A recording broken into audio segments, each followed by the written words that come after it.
আসসালামু আলাইকুম রহমতুল্লাহি ওবরকাতুহু। সম্মানিত দর্শক,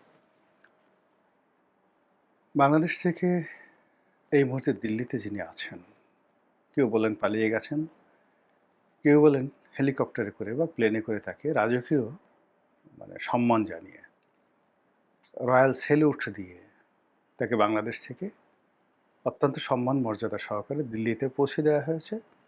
আর দিল্লি সরকার তাকে রাজকীয় মেহমান রূপে গ্রহণ করেছে এবং তিনি রাজার হালে সেখানে বিদেশি মেহমান রূপে নরেন্দ্র মোদীর সমপর্যায়ের সেফটি সিকিউরিটি নিয়ে জৌলুসে তিনি আছেন।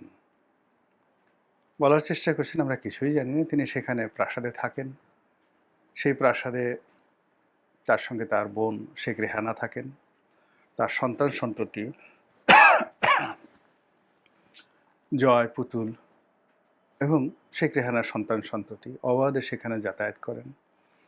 তারা ভারত সরকারের শাহী খাবার খান এবং সেখানে বসে তিনি সাক্ষাৎকার দেন, ইন্টারনেট চালান।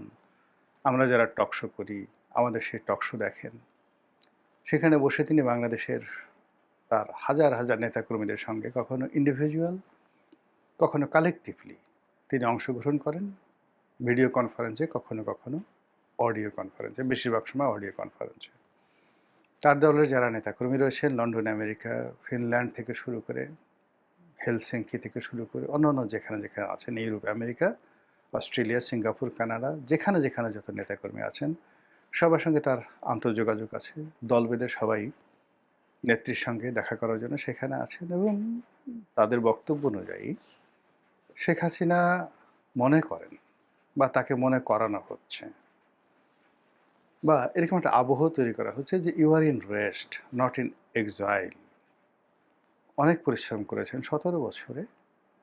তো এই 17 বছরে আপনার আসলে একটা রেস্ট দরকার। আপনি এখানে আছেন, প্রধানমন্ত্রী হিসেবে আছেন।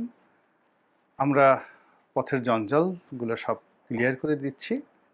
আবার আপনি গিয়ে প্রধানমন্ত্রীর রূপে ক্ষমতা আরোহণ করবেন।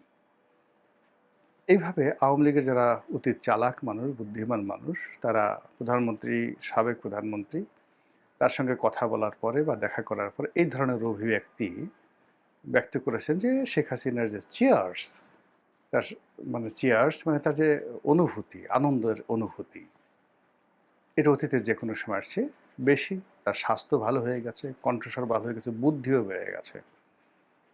তো এই গেল একটি অংশ। অন্যদিকে ইউনূসের জামানাতে যেই জিনিসগুলো আমরা শুনেছিলাম সেটা এখন আর শোনা যাচ্ছে না।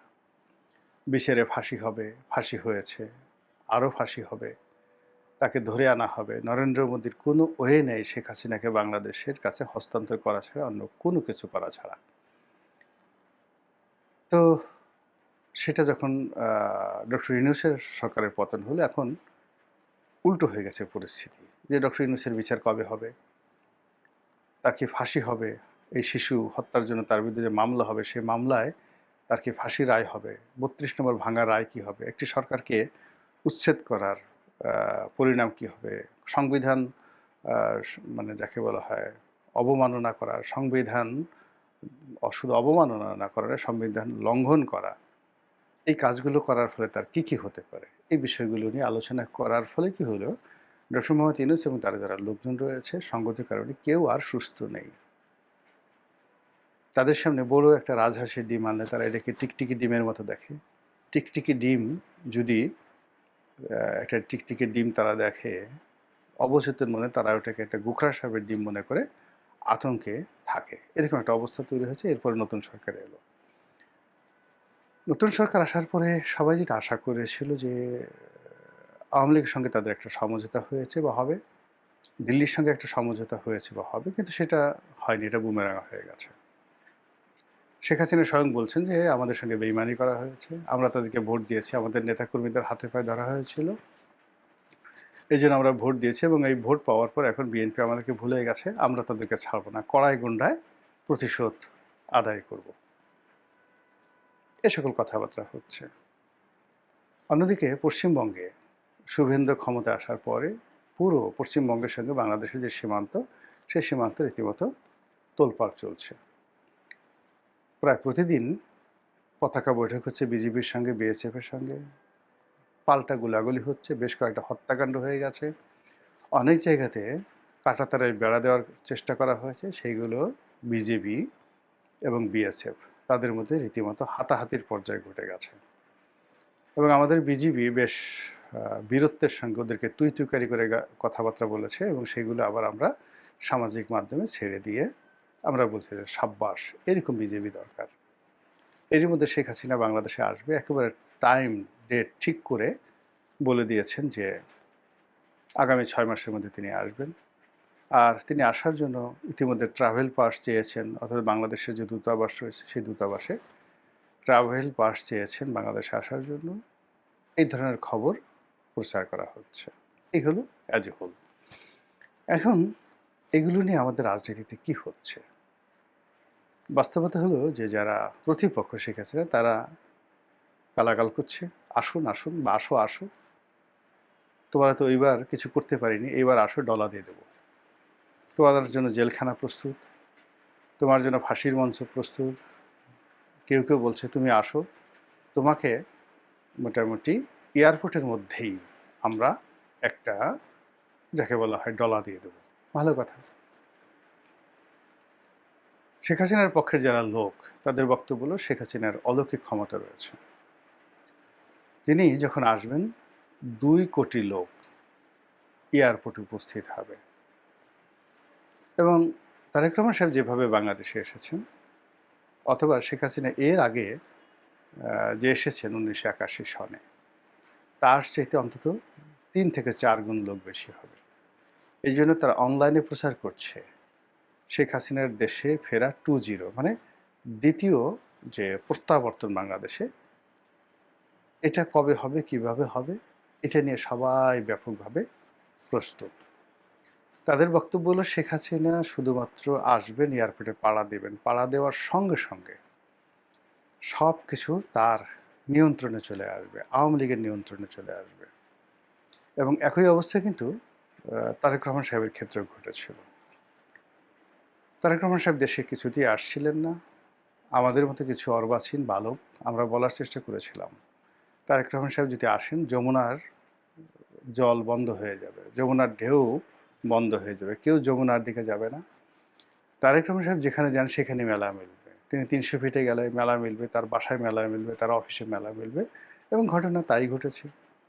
তিনি সেখানে এসে বীর দর্পে বলেছেন আই হ্যাভ এ প্ল্যান, এবং তার সেই প্ল্যানের পিছনে সবাই ছুটেছে।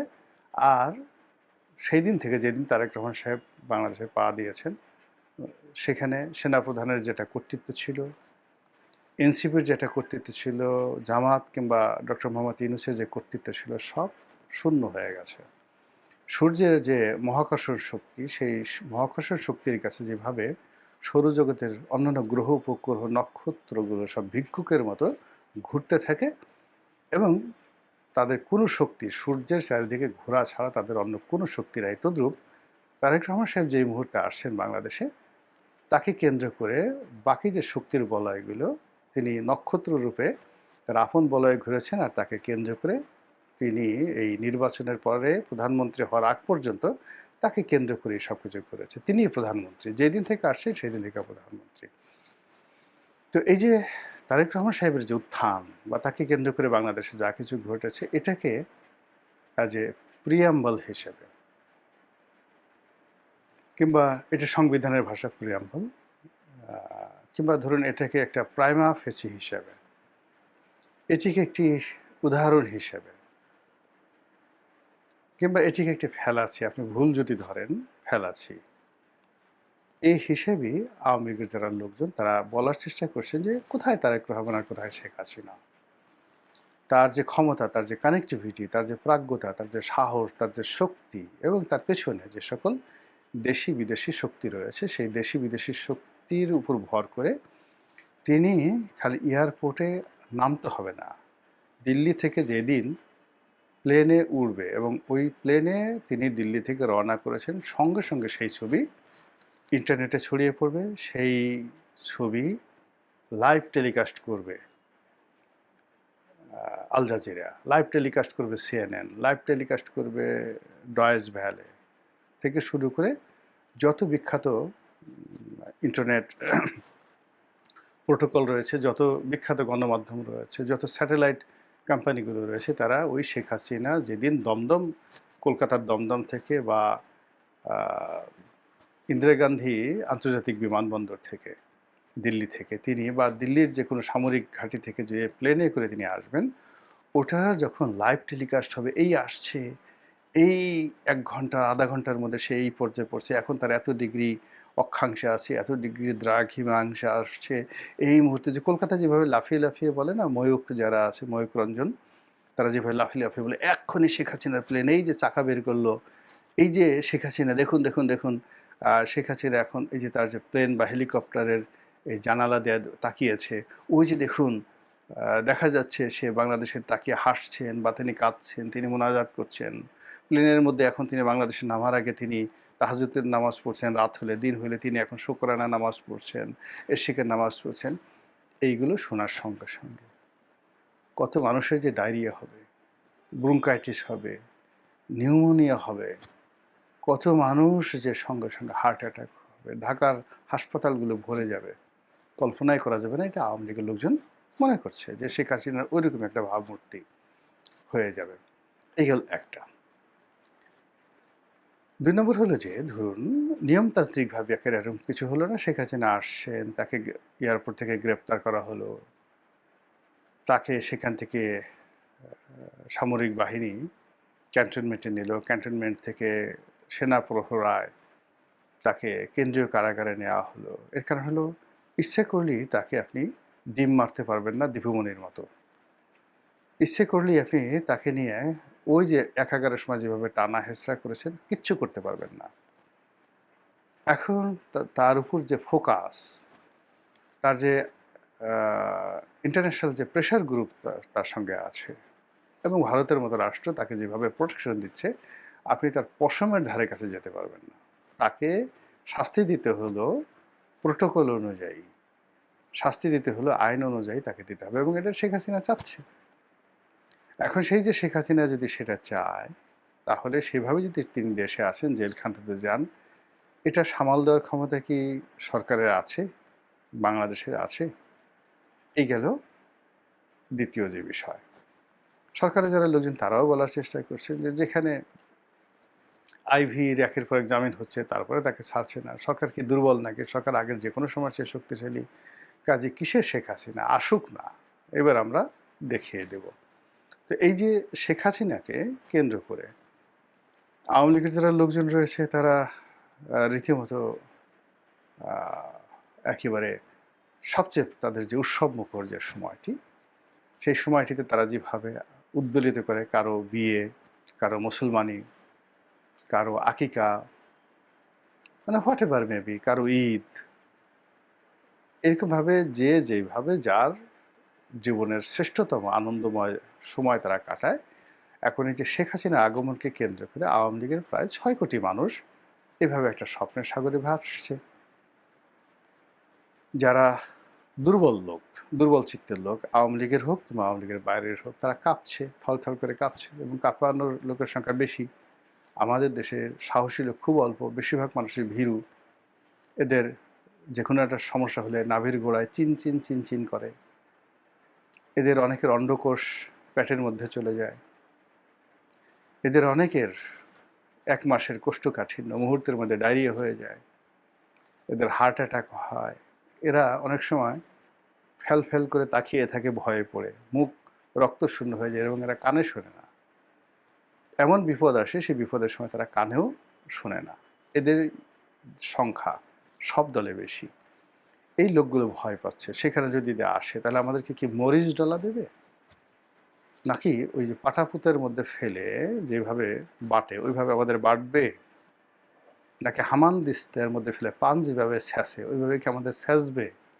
মানে নিজেরা নিজেরা নিজেদের যে কর্মকাণ্ড হয়তো আমরা জানি না, কেউ জানি না, কিন্তু সে তো জানে। জি আল্লাহ, আমি হয়তো গণভবনের এই একটা হাঁস নিয়েছি, হে আল্লাহ আমি তো ওই যে গ্রামের অমুক এক আওয়ামী লীগ নেতার সেই গরু চুরি করেছি, হায় আল্লাহ আমি তো ওই আওয়ামী লীগ নেতার বাসায় গ্রিল ভেঙেছি। এরকম যে যার মতো করে যারা এই গত ২ বছরে যা কিছু করেছে, বা কেউ হয়তো বলতে পারে হায় আল্লাহ আমি তো কিছুই করিনি, কিন্তু আমি মনে মধ্যে শেখ হাসিনাকে গালাগালি করেছি, তুমি তো সাক্ষী, এখন আমার কি হবে? এইভাবে যে যার মতো করে জাহান্নাম বানিয়ে থল থল থল করে একটা গ্রুপ কাঁপছে। তো এই যে আনন্দ এবং হাসি এবং কান্না, এই কান্নার মধ্যেই সময় চলে যাচ্ছে নিরন্তর গতিতে। আর সে সময় আমাদেরকে কোন কালে ঠেকাবে, কোন পরিণতিতে ঠেকাবে, সেটা আসমানের মালিক একমাত্র মহান আল্লাহ রাব্বুল আলামিন ছাড়া আর কেউ জানেন না। আসসালামু আলাইকুম ওয়া রাহমাতুল্লাহি ওয়া বারাকাতুহু।